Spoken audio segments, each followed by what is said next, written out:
71वीं BPSC के सभी प्रतियोगियों को ढेर सारी शुभकामनाएं। आज से एडमिट कार्ड सेंटर की सूचना मिलना शुरुआत हो चुकी है। किस स्कूल में या कॉलेज में होगा यह भी बीपीएससी यथाशीघ्र प्रकाशित करेगी। आप बीपीएससी की वेबसाइट पर जाकर के इसे देख सकते हैं। अब समय मुश्किल से 5 दिन बच गए हैं आपके पास। इस 5 दिन की अवधि में क्या क्या करना चाहिए हमें, हम इसकी रणनीति पर थोड़ा चर्चा कर लेते हैं। सबसे पहली बात है, बीपीएससी के भीतर सबसे महत्वपूर्ण सभी सब्जेक्ट आते हैं और सभी विषयों का एक अध्ययन क्रमबद्धता के साथ आपने किया है कि नहीं किया है, इसका आत्ममूल्यांकन करने का भी वक्त यही है। पहला बात, जैसे मैंने कहा था कि 100 प्रश्न आपका आना चाहिए, तो जैसे सबसे पहले आप हिस्ट्री को देख लीजिए। आप रिवीजन इसको ऐसे करिए। हिस्ट्री के 3 खंड आते हैं। इस 3 खंड में एंशिएंट इंडिया, मेडिवल इंडिया और मॉडर्न आते। इस तीनों खंड में से बिहार को आपको जोड़ देना है। एंशिएंट इंडिया जो है उसका कुछ अंश जैसे प्रागैतिहासिक काल, सिंधु सभ्यता, इस सब को छोड़ दिया जाए। शेष जो साम्राज्य विस्तार से संबंधित 16 महाजनपद की चर्चा में मगध महाजनपद की चर्चा आती है, यही हमारा बिहार है। चूंकि मगध बिहार का क्षेत्र है, राजधानी चूंकि यहां थी। अब इस चीज को देखिए कि एंशिएंट इंडिया में किस शासक के समय में कहां कहां इसकी राजधानी थी, पहले इसका लिस्ट पर ध्यान देना है। जैसे कभी राजधानी पाटलिपुत्र से स्थानांतरित करके, यानी पहले राजगीर था, राजगीर शासन करके पटना आया, पाटलिपुत्र कहलाया। और पाटलिपुत्र से किन शासकों के समय में यह वैशाली राजधानी स्थानांतरित की गई, किस शासक के समय में यह उज्जैन स्थानांतरित हुई। शासन का क्रम को ऐसे देख लीजिए। उज्जैन में यदि शासन हुआ, महत्वपूर्ण शासक कौन थे जो भारत के इतिहास में अपना विशेष रूप से ख्याति अर्जित किया है। पाटलिपुत्र में कौन कौन शक्तिशाली शासक हुए। इस प्रकार से प्राचीन भारत का एक तुलनात्मक अध्ययन के साथ वंशों का अध्ययन करते हुए चले। ईस्वी सन क्वेश्चन नहीं पूछा जाता है, ईस्वी सन पर कोई ध्यान नहीं देना है। इस समय की सामाजिक, आर्थिक, राजनीतिक स्थिति क्या थी, इस पर आपको चर्चा करना है। इसको आपको एक बार रिवीजन कर लेना है। गुप्ता काल से क्वेश्चन रहती है, मौर्य काल से क्वेश्चन रहती है। उस समय विदेशी यात्री आए तो उन्होंने इतिहास की जो वृत्तांत दिया, तो भारत के इतिहास में एक स्थान लिया। तो कौन कौन आए, किसके समय में आए, वह किस कारण से आए। जैसे वेनसांग फाहियान आए तो क्यों आए। नालंदा यूनिवर्सिटी से संबंध किसका किसका था, कौन से ऐसे विदेशी यात्री थे जो नालंदा में अध्ययन भी किया और पढ़ाया भी। यह एक अपने आप में एक मार्मिक क्वेश्चन का प्रश्न का रूप ले लेता है। इस सिलसिला से प्राचीन भारत में आई कौटिल्य की अर्थशास्त्र में से क्वेश्चन रहती है। जैसे इसमें गौर देखिएगा, कितने अधिकरण हैं, कितने श्लोक हैं, यह क्वेश्चन का आधार देता है। उसमें जो इनकी जो कूटनीतिक व्यवस्था रहा है, और कूटनीति अभी वर्तमान भारत के राजनीति में भी चर्चा का विषय बना, तो कूटनीति से संदर्भित कुछ या तो स्लोगन दे सकता है या उसके विषय वस्तु के परिप्रेक्ष्य से जोड़ करके शासन व्यवस्था की महत्वता से क्वेश्चन उठाया जा सकता है। विचारात्मक प्रश्न भी रहेंगे। ऐसे प्रश्न को रटने से उत्तर नहीं बनेगा। ऐसे प्रश्न को बिल्कुल जो 4 विकल्प है समझ करके आप देखिए कितनी समझदारी है। इस समझदारी से उठाया हुआ क्वेश्चन रहता है। इस प्रकार एंशिएंट हिस्ट्री में 5 चैप्टर आप बढ़िया से रिवीजन कर लीजिए। जैसे सिंधु सभ्यता, प्राग इतिहास या प्रागैतिहासिक काल, उसके बाद वैदिक कल्चर, धार्मिक आंदोलन, धार्मिक आंदोलन में जैन और बौद्ध को, मौर्य काल, गुप्त काल, इतने प्राचीन भारत से आते हैं। विजयनगर साम्राज्य को एक बार देख लेना है। मध्यकालीन भारत में दो पार्ट में बांट लीजिए मेडिएवल को, एक दिल्ली सल्तनत और दूसरा मुगल काल। दिल्ली सल्तनत में ऐसे सुल्तानों को आप देखें, चूंकि आप ये अध्ययन कर चुके हैं, जिस सुल्तान द्वारा पहली बार कोई कार्यक्रम को प्रायोजित की गई है वह यदि इतिहास में सफल रहा है, जिस समय में उसके शासन की उपलब्धि मानी जाती थी, वहां से क्वेश्चन आता है। ऐसे उदाहरण में देखिए, दो सिंह अस्पा किसने चलाया, चालगनी प्रथा किसने शुरुआत किया, कुतुब मीनार किसके सम्मान में बनाया गया, किसने निर्माण कार्य शुरुआत किया, किसने निर्माण कार्य पूरा किया। बलबन की कानूनी संहिता खास करके मुख्य रूप से चर्चित रहा। तो सजदा क्या है, पाबोश क्या है, बलबन कैसे दिल्ली सल्तनत से एक अलग इतिहास बनाने में सफल हो जाता है, यह क्वेश्चन का था। इसी प्रकार अलाउद्दीन खिलजी, उनकी बाजार नीति थी, जिन्होंने दिल्ली सल्तनत के भीतर कुछ नवीन विभाग का निर्माण किया, उस विभाग का कार्य किया है। इस सिलसिला को आधार बना लीजिए।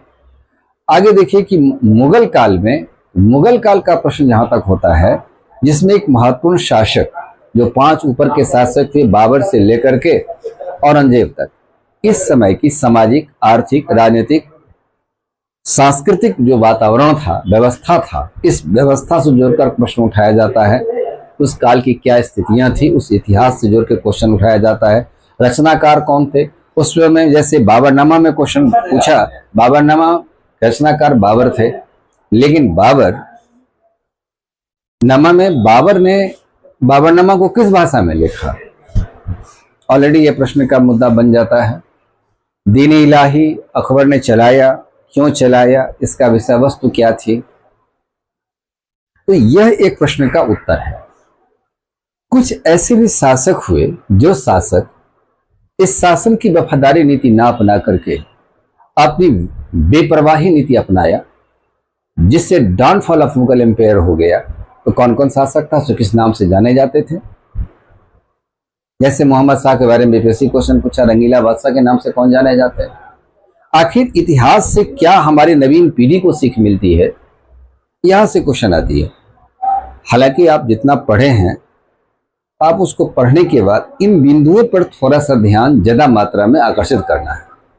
मॉडर्न हिस्ट्री है, तो मॉडर्न हिस्ट्री में आप ऐसे काट लीजिए, गवर्नर जनरल, उनकी जो महत्वपूर्ण गवर्नर जनरल है, उनकी जो कृतियां रही, उपलब्धियां रही है, उसका लिस्ट देख लीजिए। उसके बाद गवर्नर जनरल के बाद आप सारे गवर्नर जनरल को आप रट रहे हैं, तो रटने से क्वेश्चन नहीं चले। मेजर कार्य जिसने शासन व्यवस्था में कार्य किया, जिस वो शासक आज भी गवर्नर जनरल को बड़े अदब के साथ नाम ले सकते हैं, शासन में नाम लिया जा सकता है, ऐसे गवर्नर जनरल का ही बारे में क्वेश्चन रहती है। कांग्रेस जिसका महत्वपूर्ण सम्मेलन हुआ, उस सम्मेलन का अध्यक्षता किसने किया, कौन सा प्रस्ताव पास किया, महत्वपूर्ण सम्मेलन कौन कौन सम्मेलन हुए, उसका लिस्ट बना करके आप उसका अध्ययन। जैसे असहयोग आंदोलन किस कांग्रेस अधिवेशन का परिणाम था, जिसमें गांधी जी को कहा गया कि असहयोग आप जारी कर सकते हैं। फिर कांग्रेस की कार्यकारिणी की मीटिंग भी हुई है, इस मीटिंग में महत्वपूर्ण कार्य का संपादन होता था।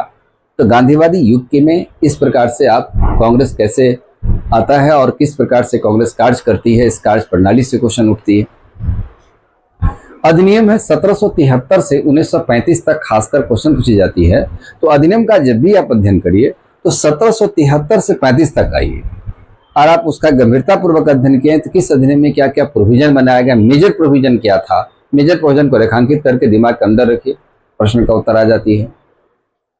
हिस्ट्री में एक बात यह भी देखा जाता है कि कोई भी संधि या कोई भी कालक्रम की घटना हुई है, पहले कौन हुआ, उसके बाद क्या हुआ, तो ये मिलान करके भी एक आधार का क्वेश्चन का कॉन्सेप्ट लेता है। यही आपकी हिस्ट्री है। कभी 2-3 हमारे जो फ्रीडम फाइटर हुए हैं, उनका क्वेश्चंस हालांकि मेंस में थॉट का आधार लेता है, लेकिन पीटी में भी कभी कभी कॉन्सेप्चुअल उनका विचार लेता है। जैसे बाल गंगाधर तिलक, महात्मा गांधी, रविन्द्रनाथ टैगोर, इससे जुड़ा हुआ। अब मॉडर्न हिस्ट्री में बिहार को भी आप जोड़ लीजिए, जिसमें बिहार का कौन कौन सा मेजर आंदोलन हुआ। एक जनजातीय आंदोलन, जहां से 2 से 3 क्वेश्चन रहती है। जनजातीय आंदोलन कौन हुआ, उसका नेता कौन था, उसका प्रभाव क्षेत्र कौन था, कौन आंदोलन था जो कि गांधीवादी आंदोलन में शामिल हो गया। इस प्रकार से इस आंदोलन का लिस्ट ऐसा होना चाहिए, उसका एक आप रिविजन इस रूप में कर लें।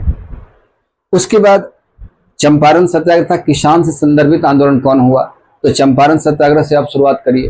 फिर आपका स्वामी सहजानंद सरस्वती जो बिहार के पटना में ही बिहटा में रहकर के आंदोलन का सूत्रपात किया था, कैसी वह प्रांतीय किसान सभा की गठन होती है, फिर अखिल भारतीय किसान सभा की गठन लखनऊ में कैसे होती है, उसमें क्या रणनीति बनते हैं, कौन कौन उसके मेजर नेता थे, किसी किसी क्षेत्र विशेष में कोई राजा जो हुए थे, उस राजा के क्षेत्र में जो किसान आंदोलन हुआ, उस आंदोलन के संदर्भ में भी क्वेश्चन पूछे जाते हैं, जो काफी शोध पर आधारित प्रश्न पूछ दिए जाते हैं। जैसे हथुआ महाराज के समय में कौन था, फिर आपका दरभंगा महाराज के समय में कौन कौन किसान नेता था जो किसान की मांग को रखने का कार्य किया था। इस सिलसिला के साथ बढ़ते हुए यही पूरा हिस्ट्री को जब आप समीक्षा करते हो तो लगता है कि पूरे खंडों पर हमारी पकड़ हो गई। यदि इस खंड को आप आगे पीछे करते हैं तो कोई खर्च की बात नहीं है, लेकिन यदि आप खंड को छोड़ देते हैं तो लगता है कि यह खंड हमने रिवीजन नहीं कर पाया। रिवीजन इसलिए जरूरी है कि 1/3 नंबर माइनस मार्किंग है, इसलिए माइनस मार्किंग वाले को भी एग्जामिनेशन में आप तारतम्यता के साथ आप फाइट करिए।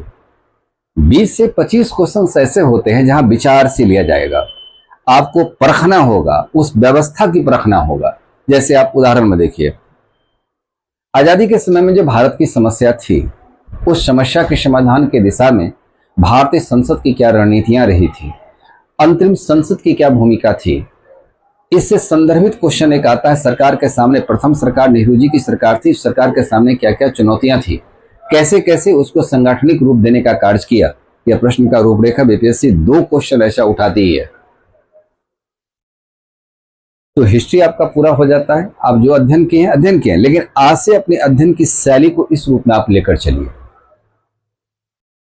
हिस्ट्री से यदि हमें 20 क्वेश्चन यदि बनाने की क्षमता आ गई तो फिर ऐसा नहीं कि हिस्ट्री के ही डिवीजन में लगे हुए हैं कि और भी कैसे क्वेश्चन को हम सॉल्व कर सकें, और भी आपके पास सब्जेक्ट बच जाते हैं।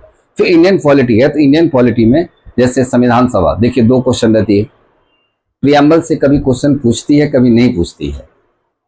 सिटीजनशिप चर्चा में रहा तो करेंट सिटीजनशिप को मुद्दा लेकर के उठाना है। भारतीय नागरिकता अधिनियम 1955 को पढ़ लेना है, तो उससे क्वेश्चन आ जाएगी। CAA करेंट मुद्दा रहा तो करेंट मुद्दा उसको देख लेना है। मौलिक अधिकार 2 क्वेश्चन बनता है। अब उसके लिए पूरे आर्टिकल पढ़ रहे हैं तो अब उतना समय नहीं है। अब आप मौलिक अधिकार से 2 क्वेश्चन कैसे बन सकता है, कौन कौन महत्वपूर्ण बिंदु है, जो अध्ययन किया उसको पढ़ लीजिए, कुछ कॉन्सेप्ट को पढ़ते आगे चलिए। डीपीएसपी से 1 क्वेश्चन का एलिमेंट आता है, वो थ्योरी सैद्धांतिक क्वेश्चन रहता है, या कभी सीधे आर्टिकल से क्वेश्चन उठाते हैं, उस क्वेश्चन को उठा करके रखा जाए। जैसे डीपीएससी संदर्भित एक करंट का मुद्दा जो उत्तराखंड की सरकार ने यूसीसी को पहली बार आजाद भारत में लागू किया, तो ऑलरेडी वहां क्या एक मुद्दा क्वेश्चन उठ सकता है। इस अनुच्छेद संबंधित के भीतर की और कौन कौन से विषय वस्तु आते हैं। प्रत्येक एग्जामिनेशन में राष्ट्रपति यानी संसद और सुप्रीम कोर्ट, ये 3 जो संघ का संविधान कहलाता है पार्ट, यह संघ का संविधान से क्वेश्चन निश्चित रहता है। उसकी क्वेश्चन की संख्या 5 से 6 तक क्वेश्चन रहता है। प्रस्ताव से क्वेश्चन उठते हैं। प्रस्ताव, इस प्रस्ताव में क्या होता है, इस प्रस्ताव के अंदर में क्या क्या चर्चा होता है, इस प्रस्ताव की आप पूरा लिस्ट बना करके आप इसको अध्ययन कर लीजिए। जैसे एक देश एक चुनाव, उससे कौन कौन से संबंधित आर्टिकल में संशोधन करना होगा, जिस पर कमेटी भी भारतीय संसद के काम कर रही है, उसकी बैठक नियमित हो रही है, तो यह एक क्वेश्चन का आधार बनता है। कौन कौन से संबंधित अनुच्छेद, यह क्वेश्चन बीपीएससी पूछ भी चुकी है, लेकिन उसी क्वेश्चन को एक दूसरी तरलता के रूप का आधार बनाया जा सकता है। सुप्रीम कोर्ट काफी चर्चा में रहा, तो सुप्रीम कोर्ट में देखा जाए तो मेजर आर्टिकल्स, उसकी चर्चा आप देख लीजिए। उसकी पावर ऑफ राइट का जिस पर चर्चा आ जाए वह क्वेश्चन का आधार लेता है। जैसे आर्टिकल 132, 134, 143, 136, 129, ये महत्वपूर्ण उसके आर्टिकल्स आते हैं। तो आर्टिकल भी क्वेश्चन आते हैं, लेकिन सारे आर्टिकल पढ़ करके सुप्रीम कोर्ट के या कोई भी संविधान के क्वेश्चन को बनाया नहीं जा सकता है। स्टेट से जुड़ा हुआ एग्जामिनेशन देने जा रहे हैं, तो स्टेट के एग्जामिनेशन में राज्यपाल, विधानमंडल या क्वेश्चन लेता है। सीधे इसमें देखा जाए तो सीधा आर्टिकल क्वेश्चन उठ जाती है। तो मेजर आर्टिकल्स की चर्चा जो क्लास के दौरान भी किए हैं, और यदि आपने अध्ययन नहीं किया है तो उसको एक प्रकार से सिलसिला से रूप में कंक्रीट टेस्ट बना करके उसका अध्ययन कर सकते हैं।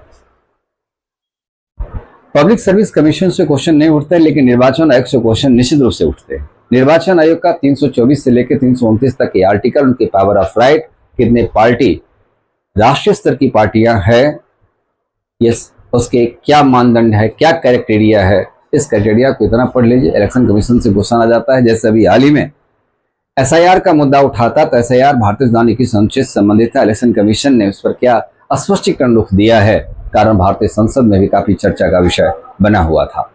विपक्ष यहाँ पर बिहार बंद का भी आह्वान कर चुका था।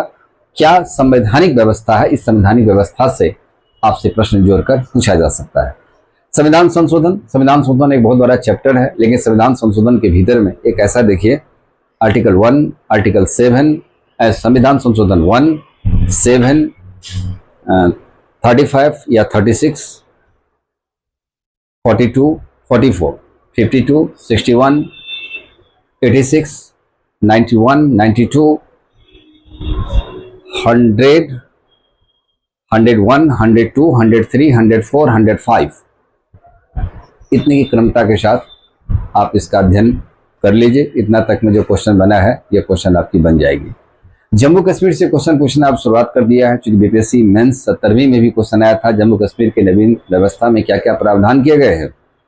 तो जम्मू कश्मीर के मेजर व्यवस्था में क्या क्या परिवर्तन आया है, वो परिवर्तन क्या क्या हुआ, क्या क्या प्रोविजन बना है, उस प्रोविजन को एक लिस्ट में ध्यान में देख लेना है।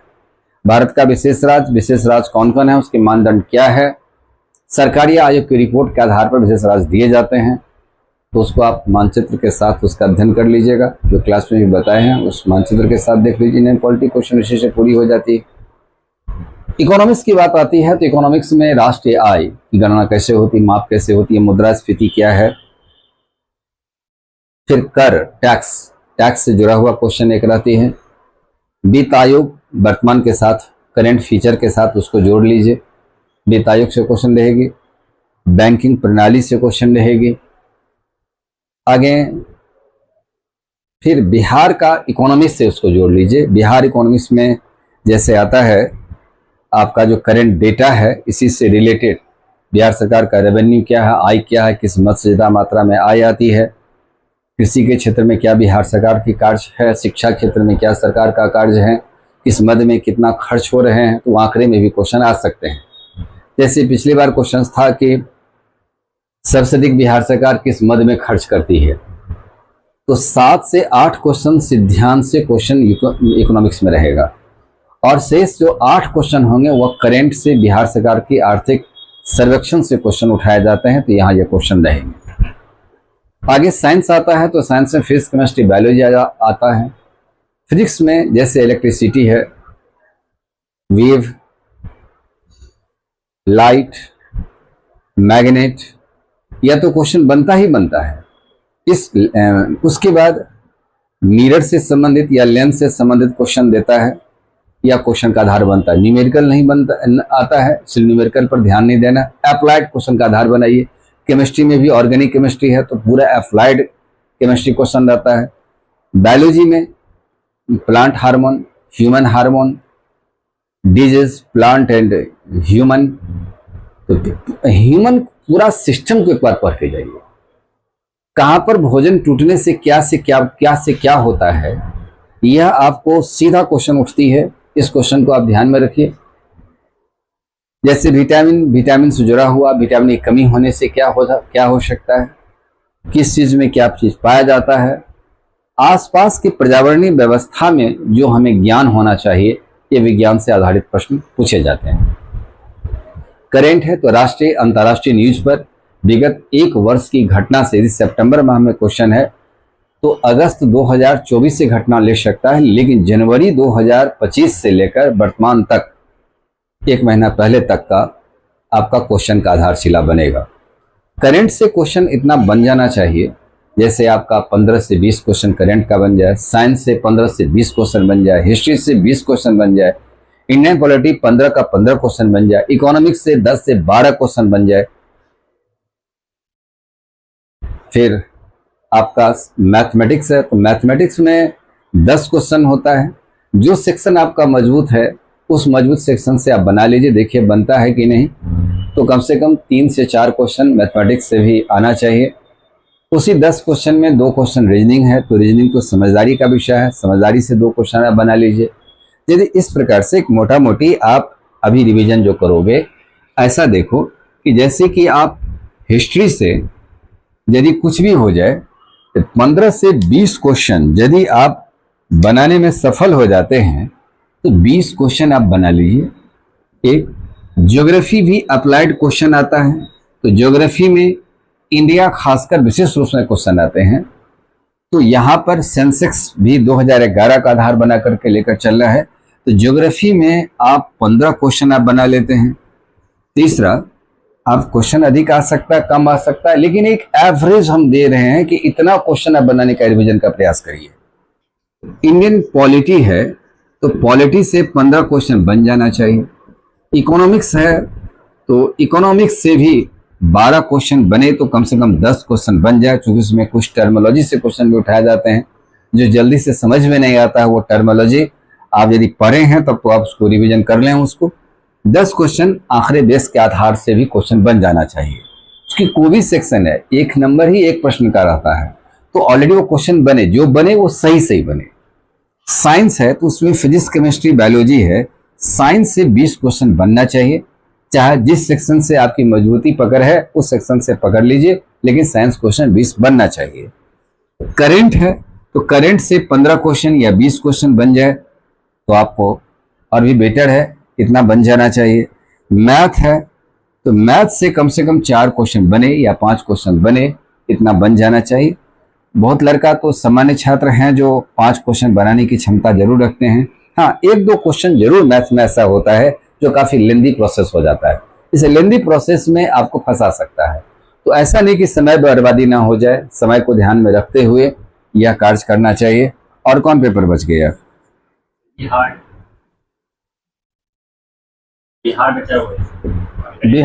बिहार तो उसमें हिस्ट्री सेक्शन से भी जोड़ दिए हैं, लेकिन चलिए बिहार 10 क्वेश्चन आधार इसमें से बन जाए। अब कितना हो गया? अब कौन पेपर छूट रहा है? शेष क्वेश्चन कॉन्सेप्चुअल चीज होता है, कितना जोड़िए, कितना हो गया? 110 क्वेश्चन में मान लीजिए कि आप 5 क्वेश्चन इसमें से कहीं ऊपर नीचे होता है, नहीं भी बना पाते हैं, 100 क्वेश्चन सही सही आपको बना करके आ जाना है, सफलता तो सुनिश्चित हो जाएगी। इसमें एक बात देखना है, जो छात्र 100 क्वेश्चन बनाने की क्षमता रखता है तो पीटी एग्जामिनेशन में कुछ प्रश्न ऐसे होते हैं जो आज से आप 1 साल पहले भी पढ़े हैं, वो भी प्रश्न आपको आ जाता है। तो ऑलरेडी आप यह देख लीजिए कि 4 विकल्प में से 2 विकल्प नहीं होगा, 2 सही हो सकता है, वहां पर आप अंदाजे लगा सकते हैं। लेकिन चारों में से चारों नहीं जानते हैं, तो ऐसे क्वेश्चन को आप निगेटिव अंक की ओर मत भेजिए। यदि क्वेश्चन परे हैं, दिमाग के अंदर नहीं आ रहे, स्थिर हो जाइए। यह 100 क्वेश्चन बना लेते या इस ग्राफ का यदि आप देख लिया जाए, ये ग्राफ के साथ आप चलते हैं, ऐसा रिवीजन का ब्यौरा होना चाहिए। इस सारे सब्जेक्ट पर ऐसे ही क्रम से समय को बांट लीजिए और जितना आपकी कैपेसिटी है और एबिलिटी है, इसको हिसाब से रिवीजन करते हुए आगे आप बढ़ जाइए। इसमें एक बात आजकल में 1-2 प्रैक्टिस सेट का करके देखिए, जैसे आपका टेस्ट भी बहुत सारे लिए हैं, उस क्वेश्चन में ला करके देखिए कि कहां पर किस प्रकार के क्वेश्चन में आपको ज्यादा समय लग रहा है या आप नहीं बना पा रहे हैं। तो समय यदि ज्यादा लग रहा है, नहीं बना पा रहे हैं, इसके पीछे कारण क्या हो सकता है? या तो तथ्य की कमी रह गई या कॉन्सेप्ट की कमी रह गई। तो यदि कॉन्सेप्चुअल क्वेश्चन यदि वहां देता है तो जब तक स्थिर अपने आप को नहीं होइएगा तब तक नहीं होगा। इसके लिए आप एक काम करिए कि जैसे क्वेश्चन आपके पास में आता है तो क्वेश्चन आने के बाद क्वेश्चन को इत्मीनान से पहले पढ़ लीजिए। पढ़ने के बाद उस क्वेश्चन को आप ये डिमांड करिए कि 4 विकल्प में से कौन सा विकल्प उसके सही डिमांड को पूरा कर रहा है। कभी कभी चारों क्वेश्चन उसके यदि आप उस पर खोज करिएगा तो चारों क्वेश्चन का उत्तर बन सकता है सॉरी, लेकिन उस 4 में से एक ही उत्तर आपको लाना है, तो नजदीकी उत्तर ढूंढना होता है। तो यदि विचारात्मक प्रश्न देता है तो नजदीकी उत्तर ढूंढने में थोड़ी समय लगती है। जितना आपने पढ़ा है उस नॉलेज को एक साथ उस प्रश्न को जोड़ने का कार्य करिए। देखिए उत्तर के नजदीक आप पहुंच जाते हैं।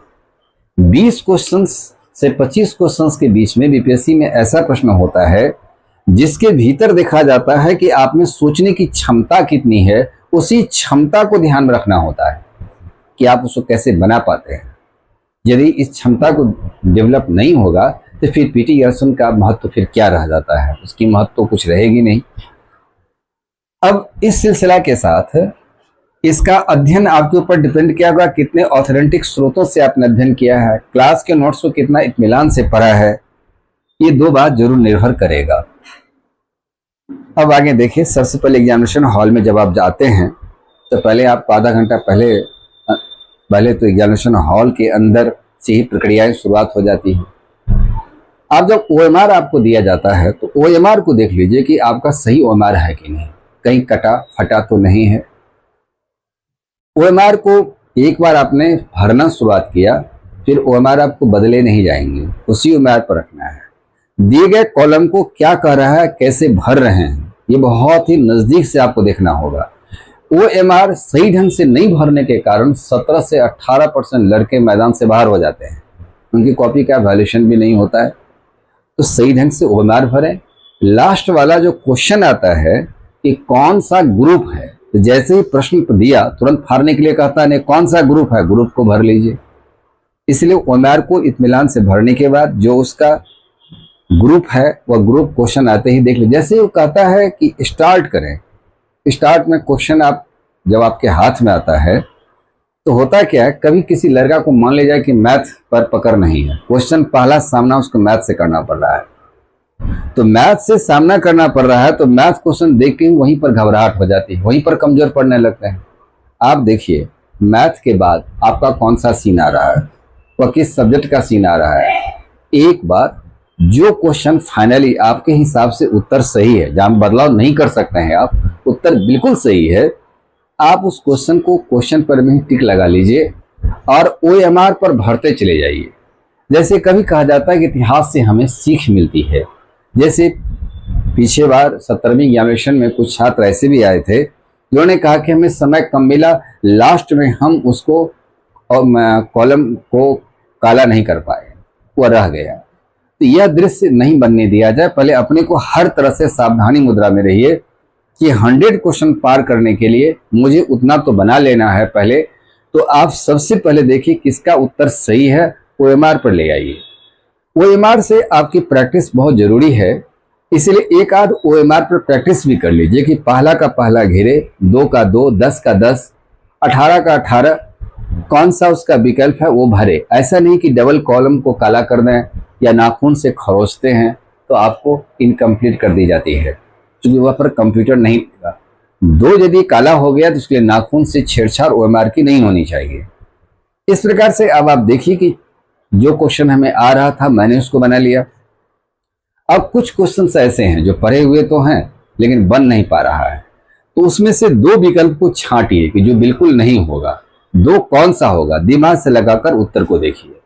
कभी कभी कुछ छात्र ऐसे भी आपको उनके पास में आता है समस्या कि चारों सही है, सही मार दिए हैं, और लास्ट में उनको दिमाग लगता है कि नहीं ये नहीं, वो तो किसी दूसरे गलत उत्तर की ओर चले जाते हैं।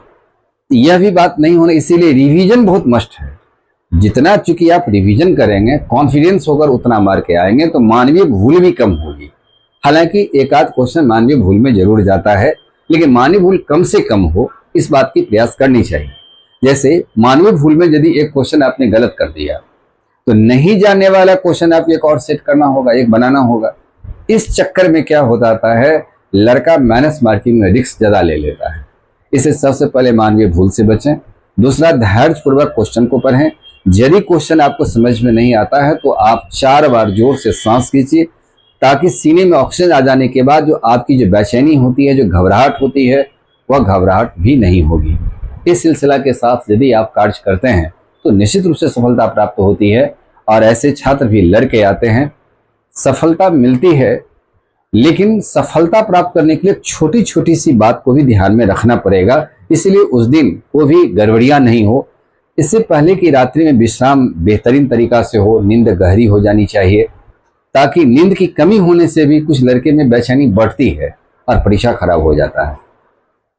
दूसरा चीज यह होता है कि यदि आप मान लीजिए कि क्वेश्चन नहीं जान रहे हैं, यदि आप 100 क्वेश्चन मारने के बाद भी आप क्वेश्चन नहीं जानते हैं, 90 क्वेश्चन बनाने के बाद भी आप नहीं जान रहे हैं, तो इसका मतलब यह नहीं होता कि आप में मेरिट कम था, आपको 10 क्वेश्चन और पूरा करना है। ऐसे 10 क्वेश्चन के लिए आपके पास में 50 क्वेश्चन होते हैं। 50 क्वेश्चन में कौन सा क्वेश्चन है जिसको हम नजदीकी से आसानी से पढ़कर हम लगा सकते हैं, तो मैनेज मार्किंग की डिस्कवर भी बच जाती है। इन बातों को ध्यान में रखिए, धैर्यपूर्वक सामना करिए। अभी आप में घबराहट होगा कि क्या पढ़ें क्या चीज छोड़ें, लेकिन जो भी चीज आप पढ़ाई कर रहे हैं, जो पढ़ लिए हैं उसको तो पढ़ लीजिए। लेकिन जैसे मैंने कुछ बात बताया, जहां से एक संदेश मिलता है, जहां से व्यवस्था चक्र में परिवर्तन होता है, जहां से किसी क्रियाविधि का अगली व्यवस्था का रूप लेके आता है, ऐसे प्रश्न कमीशन क्षेत्र में पूछे जाते हैं। विचारात्मक प्रश्न को गंभीरतापूर्वक विचार करना होगा, इसलिए उस विचार से घबराना नहीं होता है, सामना करना होता है। पुनः ढेर सारी शुभकामनाएं, लड़के आना, विजयी भव। सभी छात्रों को ढेर सारी शुभकामनाएं।